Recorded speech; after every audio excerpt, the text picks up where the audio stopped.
우리는 이 본문을 기도원의 300용사다라는 제목으로 늘 말씀을 들었습니다. 그래서 기도원도 지혜가 대단하고 놀랍지만 그 300명의 선택된 군사들이 엄청난 숫자를 이겼다, 이런 얘기를 합니다. 그래서 사람들은 특별히 선택받은 능력 있는 사람들을 300용사라 부르기를 좋아합니다.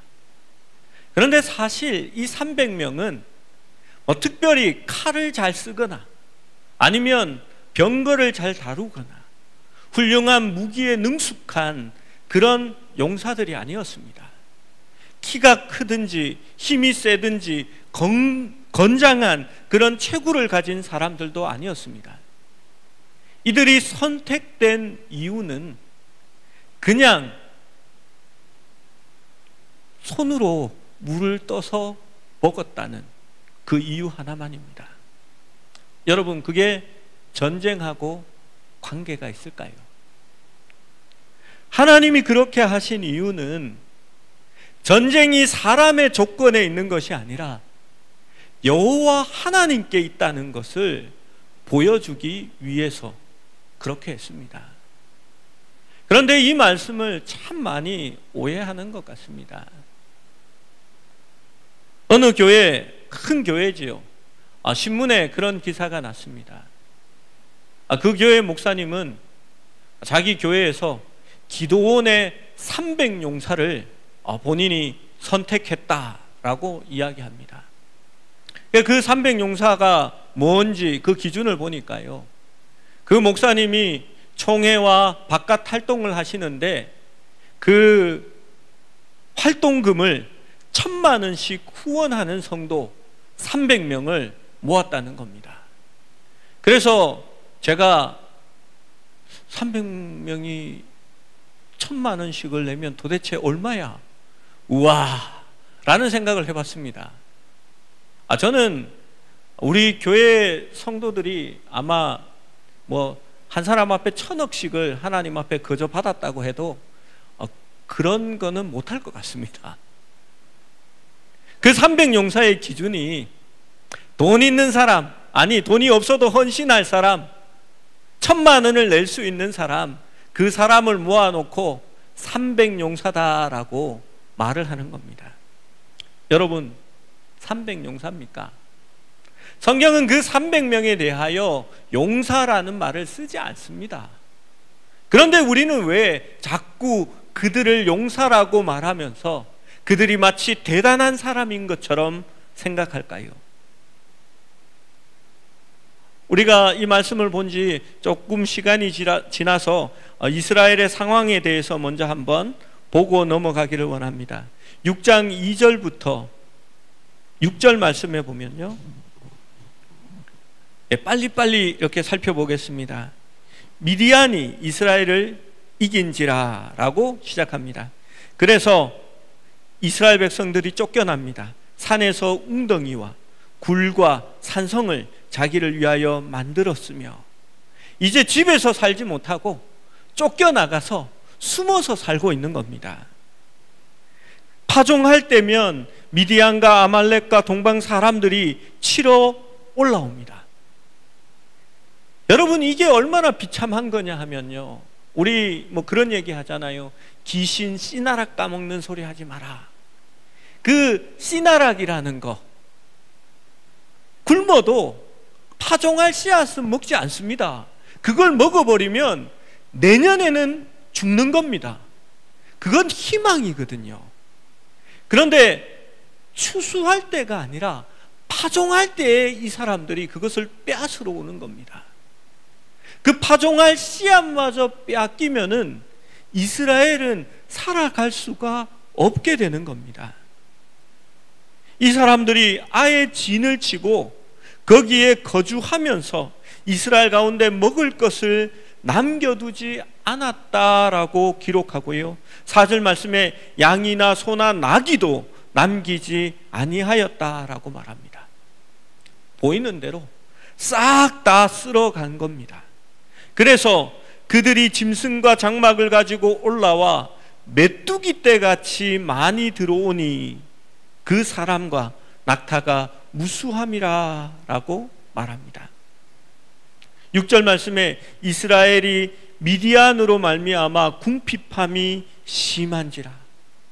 이에 이스라엘 자손이 여호와께 부르짖었더라 라고 말합니다. 이게 참 아이러니합니다. 배가 부를 때, 견딜 수 있을 때, 잘 살고 있을 때 하나님을 부르짖고 하나님과 함께하면 얼마나 좋겠습니까? 그런데 사람들은 힘들어지고 궁핍해지고 어려움이 닥쳐지면 이에 여호와께 부르짖게 되는 겁니다. 여러분, 너무 바빠서 기도합니다, 뭐 이런 책이 있더라고요. 내용을 보니까 내용은 별로 감동적이지는 않았습니다. 그런데 제목은 그래 맞다, 바로 이거지 라는 생각이 들었습니다. 사업이 잘 되고 일이 너무 바쁘고 모든 것이 순탄할 때에 기도할 수 있어야 합니다.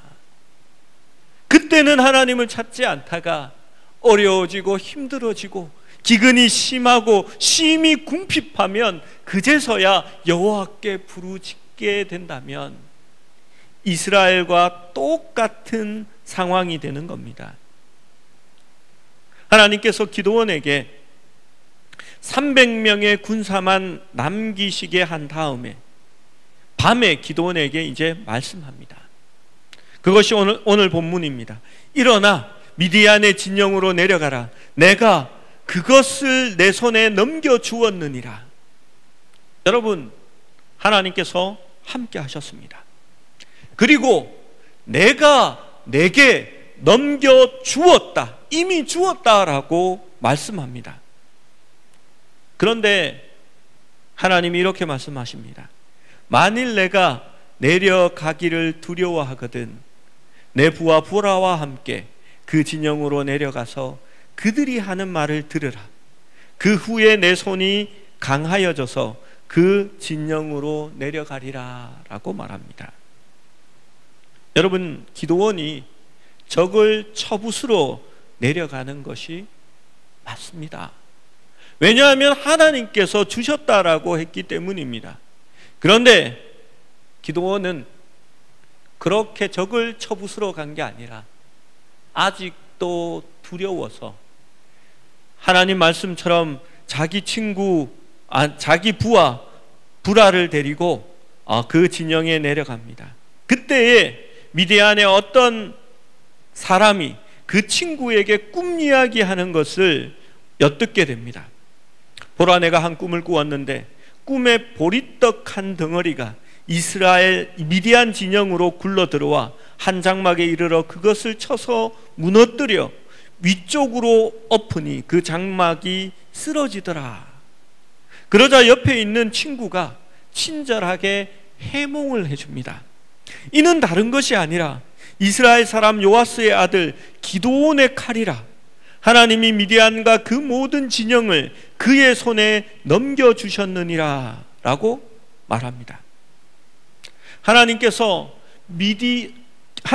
기드온을 격려하기 위해, 두려움이 가득한 그에게 용기를 주기 위해 미디안 사람에게 이 꿈을 꾸게 한 것은 의심의 여지가 없습니다. 그리고 요셉에게 임했던 것처럼 그 미디안 옆에 있는 사람에게 해몽할 수 있는 지혜를 주셔서 그것을 또 해몽하게 해줍니다. 스펄전은 그의 설교를 통해서 이렇게 얘기합니다. 하나님은 이 잠자는 아랍인의 두뇌를 그의 손에 쥐고 그가 원하는 대로 꿈속에서도 감동을 주신다라고 말했습니다. 기드온은 여호와께 경배하고 하나님의 능력으로 원수를 대적할 준비를 하려고 이제 자기 진영으로 돌아오게 됩니다. 하나님은 우리에게 격려가 필요할 때를 알고 계시고 때로는 가장 가능성이 없는 사람들을 통하여서도 우리에게 용기를 주시는 하나님이십니다. 그런데 하나님이 참 답답할 것 같습니다. 여러분 그렇지 않습니까? 6장 13절에 보면요, 기드온이 그에게 대답하되 나의 주여 여호와께서 우리와 함께 계시면 어찌하여 이 모든 일이 우리에게 일어났나이까? 또 우리 조상들이 일찍이 우리에게 이르기를 여호와께서 우리를 애굽에서 올라오게 하신 것이 아니냐 한 그 모든 이적이 어디 있나이까? 이제 여호와께서 우리를 버리사 미디안의 손에 우리를 넘겨주셨나이다 하니, 그렇게 말합니다. 여러분, 기드온이 뭐라고 합니까? 하나님이 우리와 함께 계시면 어찌하여 이 모든 일이 우리에게 일어났습니까? 그리고 예전에 그 모든 이적들이 어디 있습니까? 라고 묻습니다. 여러분, 하나님께서 이스라엘과 함께 하지 않았습니까? 하나님은 늘 이스라엘 앞에 계셨고 그들을 보고 계셨습니다. 그러나 하나님과 함께 하지 않았던 것은 이스라엘 백성이었습니다. 그들은 하나님을 잊어버렸고 하나님께 구하지 않았고 하나님을 찾지 않았습니다. 비로소 그들이 궁핍해지고 죽게 되었을 때에야 비로소 하나님을 찾게 된 것이었습니다. 그 모든 이적이 어디에 있습니까? 아니요, 그들이 하나님과 함께 했고 늘 하나님을 찾았다면 그들은 출애굽 시에 일어났던 하나님의 놀라운 기적도 볼 수 있었을 겁니다. 6장 16절 17절은 이렇게 말합니다. 함께 읽어봅니다.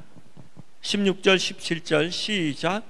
여호와께서 그에게 이르시되 내가 반드시 너와 함께하리니 내가 미디안 사람 치기를 한 사람을 치듯 하리라 하시니라. 기드온이 그에게 대답하되 만일 내가 주께 은혜를 얻었사오면 나와 말씀하신 이가 주 되시는 표징을 내게 보이소서. 여러분, 하나님이 기드온을 쓰는 것이 쉽지 않습니다. 하나님께서 말씀으로 약속을 줍니다. 그러면 아멘 하고 달려나가야 되는데 기드온은 이렇게 말했습니다. 내가 주께 은혜를 받아 싸우면 내게 표징을 보이소서. 그래서 고기와 무교병을 바위 위에 놓고 그 위에 국을 붓습니다. 국을 부으면 불이 잘 붙지 않겠지요. 그런데 지팡이를 고기와 무교병에 대니 바위에서 불이 나와 사릅니다. 엘리야의 때에 제물에 물을 들이붓고 그때 하늘에서 불이 내려와서 그 제물을 태웠던 것처럼 이번에는 국을 부은 떡 위에, 떡과 고기 위에 바위에서 불이 나와 사르게 됩니다. 그러면 표징을 보았잖아요. 그러면 좀 용감하게, 담대하게 믿음으로 나아갈 수 있어야 하지 않을까요? 그런데 기드온은 그렇게 하지 못합니다. 하나님이 말씀하신 것을 행하는데 이제 낮에 담대하게 아세라의 우상을 엎어버리면 되는데 낮에 하는 게 두렵거든요. 그래서 미디안은 하나님이 표징도 보이고 시키니까 밤에 친구들과 함께 그 일을 행하게 됩니다. 6장 27절에 이렇게 기록합니다. 이에 기드온이 종 10사람을 데리고 여호와께서 그에게 말씀하신 대로 행하되 그의 아버지의 가문과 그 성읍 사람들을 두려워하므로 이 일을 감히 낮에 행하지 못하고 밤에 행하니라. 기드온은 여전히 아버지의 가문과 그 성읍 사람들을 두려워했습니다. 여러분 생각해 보십시오. 누구를 두려워해야 할까요? 하나님을 두려워해야 합니다. 하나님이 표징까지 보이고 그것을 행하라 하셨으면 여러분, 양자택일을 해야 합니다. 사람을 두려워해야 합니까? 하나님을 두려워해야 합니까? 여러분, 예수 그리스도께서 우리를 위하여 피 흘려 주시고 놀라운 구원의 은혜를 베풀어 주셨습니다. 그것이 우리에게 표징이지 않습니까? 그러면 우리는 누구를 두려워하고 살아가야 할겠습니까? 세상 사람들입니까? 아니면 우리 하나님입니까? 이 기도원은 그래도 하나님 앞에 또 요구를 합니다. 우리가 지난 수요일 날 말씀을 보았던 것처럼 양털을 말라있게 해달라, 또 다른 곳은 말랐는데 젖어있게 해달라 하면서 하나님을 확인합니다. 우리 하나님 참 속도 좋지. 그것을 다 들어주시고 그렇게 기도원을 끌고 갑니다. 그리고 이제는 오늘 본문에서 적들의 입을 통하여 다시 한 번 더 확인시켜 줍니다.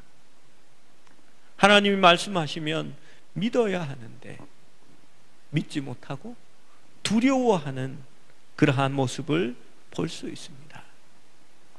그런데 사실 그것이 우리들의 모습이기도 합니다. 우리는 예전부터 하나님의 말씀을 들었습니다. 하나님의 약속을 늘 받았습니다. 여러분, 이 성경 말씀이 구약, 신약이잖아요.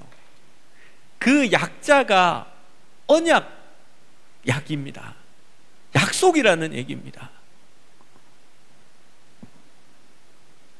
우리는 늘 하나님의 약속을 받고 그것을 들으며 배우고 있지만 우리는 날마다 표징을 구하지 않습니까? 하나님 살아계시면, 하나님 진짜 계시면, 하나님 말씀이 맞다면 하나님 요렇게 한 번만 해봐 주세요. 늘 그렇게 말하지는 않습니까? 여러분, 이것이 얼마나 하나님을 속 터지게 만드는 것일까요? 제가 극동방송을 통해서 간증 하나를 들었습니다. 이 권사님이 일이 너무너무 안 풀려가지고 말씀을 들어도 은혜가 되지 않고 그래서 무당집을 찾아갔답니다. 그래서 무당집에 찾아가서 자기가 사정을 얘기하고 그 점괘를 구하니까 무당이 한참 막 이렇게 하더니 당신 예수 믿지? 점괘가 안 나와. 돌아가. 이렇게 얘기했답니다. 그래서 그것이 막 너무 은혜가 되고 하나님이 나와 함께 하신다고 그것을 간증하고 있는 겁니다. 그래서 제가 그걸 들으면서 어이 쪼다야, 그 교회 목사는 참 이 얘기 들으면 그렇겠다, 그 생각을 했습니다. 여러분, 말씀으로 하면 못 믿습니다. 그걸 못 받아들입니다. 하나님이 내게 찾아오신 은혜를 받아들이지 못합니다. 그런데 무당이 얘기하면 은혜를 받고 감사하는 겁니다. 여러분, 하나님이 그걸 보시면 좋아하시겠습니까? 15절 말씀에, 7장 15절 말씀에 이렇게 말합니다. 함께 읽어볼까요? 15절입니다. 시작. 기드온이 그 꿈과 해몽하는 말을 듣고 경배하며 이스라엘 진영으로 돌아와 이르되 일어나라. 여호와께서 미디안과 그 모든 진영을 너희 속에 넘겨주셨느니라 하고. 여러분, 이게 굉장히 이제 기드온이 정신을 차렸구나, 그가 이제 하나님의 사람이 됐어 라는 그런 구절로 보기에는 이상하다는 겁니다. 그 미디안의 군졸이 그 꿈과 해몽하는 말을 듣고 그제서야 경배하며 이스라엘 진영으로 돌아옵니다. 여러분, 이상한 사람입니다. 무당 얘기 듣고 돌아가서 감사하고 경배하는 것과 똑같습니다. 하나님이 내가 너와 함께하며 너의 손에 미디안을 붙이겠다라고 말할 때에 그때 하나님께 경배하고 하나님을 찬양하고 자기의 군사들에게 미디안을 치러 가자라고 말할 수 있어야 했지 않을까요? 그런데 이제 무당 얘기 듣고 돌아오면서 감사하고 하나님 앞에 경배하는 겁니다. 하나님이 말씀하시면 믿고 아멘하고 하나님께 경배하며 순종해야 하는데, 하나님이 말씀하시는 것은 안 믿습니다. 말씀하셔도 두려워합니다.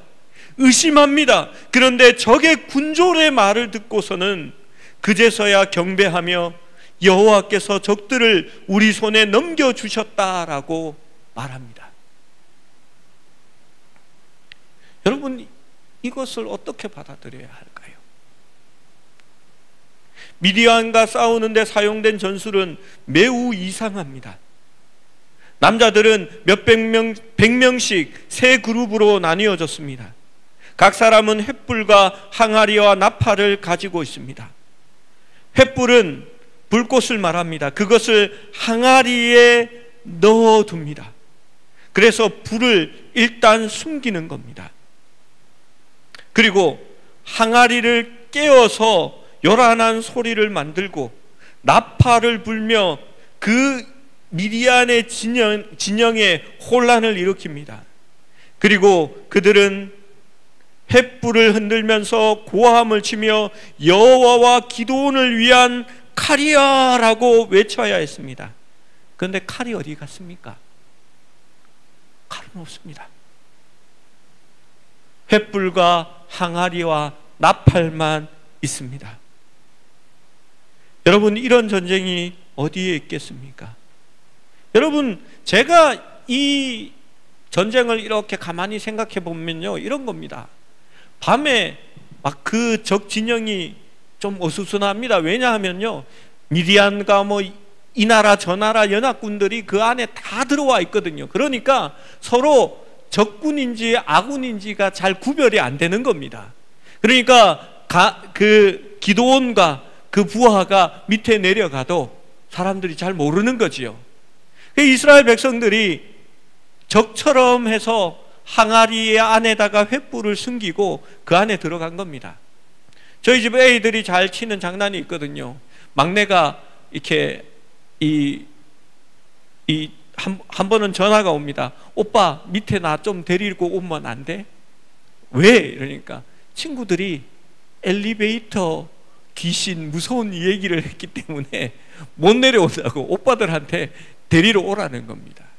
그럼 이 오빠들이 그냥 좋게 데리러 옵니까? 살금살금 가서 걔 동생이 있는데 뒤에 가서는 하면서 놀래키잖아요. 그러면 하고 놀라지 않습니까? 지금 기드온이 하는 작전이 바로 그겁니다. 적진에 들어가서 항아리를 깨고 횃불을 들고 고함을 지르면서 기드온의 칼이여, 하나님의 칼이여 라고 고함을 지르는 겁니다. 여러분, 그런데 적들이 혼란과 공포에 빠져서 서로 놀라서 자신들, 자기 아군들을 서로 공격하기 시작하는 겁니다. 여러분, 용사입니까? 용사라면 갑옷을 입고 칼과 창을 들고 용맹스럽게 나아가는 것이 아니겠습니까? 여러분, 초점이 무엇입니까? 이 전쟁의 승리가 기드온과 그 300명의 사람들에게 있다는 것이 아닙니다. 이것은 말도 안 되는 기적입니다. 기드온이 나가서 이기는 전쟁이 절대 아니라는 것입니다. 이 전쟁이 말하는 초점은 너희가 이길 조건이 없다는 겁니다. 너희는 도저히 이길 수 없다는 겁니다. 이 전쟁은 나에게 달려있고 내가 너희에게 승리를 베풀어 주는 것을 보여주기 위해서 하나님께서 300명만 남겨 놓으신 겁니다. 7장 2절의 말씀을 다시 한번 읽어봅니다. 7장 2절입니다. 시작. 여호와께서 기드온에게 이르시되 너를 따르는 백성이 너무 많은즉 내가 그들의 손에 미디안 사람을 넘겨주지 아니하리니 이는 이스라엘이 나를 거슬러 스스로 자랑하기를 내 손이 나를 구원하였다 할까 함이니라. 하나님이 왜 300명을 남겨놓았을까요? 그들이 용맹해서요? 특별해서요? 아닙니다.